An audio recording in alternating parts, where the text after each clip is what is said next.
Elle m'a vraiment accompagnée pendant tout mon traitement. Vous voyez, j'en ai la gorge un peu qui se serre.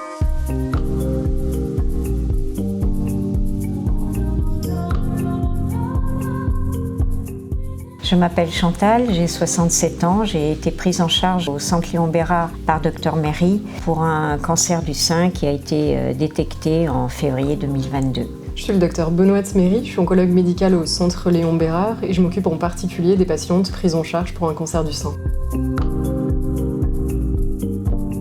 Donc à la fin des traitements entrepris, qui sont essentiellement la chimiothérapie, la chirurgie et la radiothérapie, on met en place une surveillance alternée entre les différents praticiens qui ont pris en charge la patiente. La patiente sera vue en consultation tous les 4 à 6 mois et on fera en parallèle une mammo-échographie une fois par an. Comme vient de l'évoquer Dr Méry, effectivement j'ai eu un suivi très encadré avec des programmations de rendez-vous tous les 4 mois environ. Les patientes ont bénéficié de traitements toxiques et il va être important d'éventuellement dépister des effets secondaires et les traitements peuvent effectivement affecter la sphère neurologique avec d'éventuels troubles cognitifs. Et il y a vraiment des mesures adaptées qu'on peut proposer sur tous les plans, que ce soit le plan cardiovasculaire, le plan neurologique. En outre, il est assez important aussi de surveiller nos patientes pour les rassurer sur la suite. Et un autre prisme important, c'est également le retour à l'emploi puisqu'on a une grosse étude qui est l'étude Canto qui avait montré que 2 ans après la fin du traitement du cancer, 21% des patientes n'avaient pas repris leur emploi. Parce que c'est vrai que lorsque les traitements s'arrêtent, on se sent un petit peu isolé. Je pense que ce suivi est très important pour pouvoir se sentir soutenu et appuyé. Donc la plupart du temps, les patientes craignent la récidive du cancer. L'autre crainte peut également porter sur les effets secondaires, mais si on pense aux patientes plus jeunes, notamment le risque en fait sur la fertilité. Et la crainte principale est effectivement la récidive. Je voulais souligner également une deuxième crainte, la perte de cheveux et donc l'alopécie. C'est vrai que c'est assez impressionnant lorsque l'on se retrouve brutalement avec cet effet secondaire.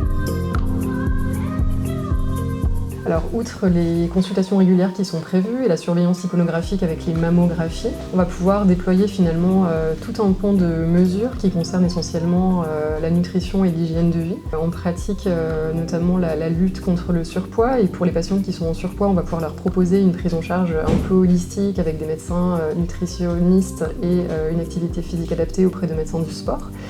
Et donc on va pouvoir déployer plusieurs choses, notamment sur le plan de l'hygiène de vie. On préconise également de pratiquer une activité physique régulière. Alors, sur le plan de l'alimentation, on va plutôt promouvoir une alimentation qui est riche en fruits, en légumes, en légumineuses, pauvre en acides gras saturés et pauvre en graisse.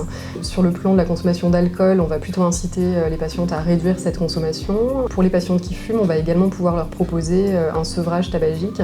Et parallèlement à ça, finalement, il va falloir également poursuivre les dépistages classiques organisés et disponibles en France. Pour appuyer les propos de Dr Méry, j'avais pris la décision, lorsque ce cancer a été détecté, de surmonter cette épreuve en poursuivant une activité professionnelle et en poursuivant une activité physique. Et donc j'ai pratiqué beaucoup de marches rapides, beaucoup de courses à pied. Dr Méry m'encourageait encore un peu plus pour surmonter en fait les effets secondaires. Et je pense que mon activité professionnelle m'a permis de surmonter cette épreuve parce que j'avais gardé une certaine sociabilité. Je n'ai pas eu vraiment de changement flagrant après mes traitements puisque ma décision personnelle avait été de poursuivre mon activité professionnelle et une activité physique et j'ai toujours fait très attention à avoir une hygiène alimentaire très équilibrée. Alors, au niveau psychologique, j'ai appris à relativiser les événements du quotidien. Je pense qu'avec l'apparition de ma maladie, je sais aujourd'hui relativiser effectivement mon quotidien. Je tiens à remercier infiniment Dr Méry pour son professionnalisme, pour son soutien, sa bienveillance, sa disponibilité. Elle m'a vraiment accompagnée pendant tout mon traitement. Vous voyez, j'en ai la gorge un peu qui se serre, mais l'annonce de ma maladie a été d'une violence inouïe. Les traitements et les effets secondaires sont quand même important. Et Dr Méry a su, par sa présence et sa disponibilité, sa bienveillance, elle a su m'accompagner, me rassurer et vraiment j'en remercie infiniment. Et moi je tiens à vous remercier Madame Lesquier pour avoir accepté de réaliser ce témoignage et j'espère qu'il sera vraiment porteur d'espoir pour toutes les patientes actuellement prises en charge pour un cancer du sein.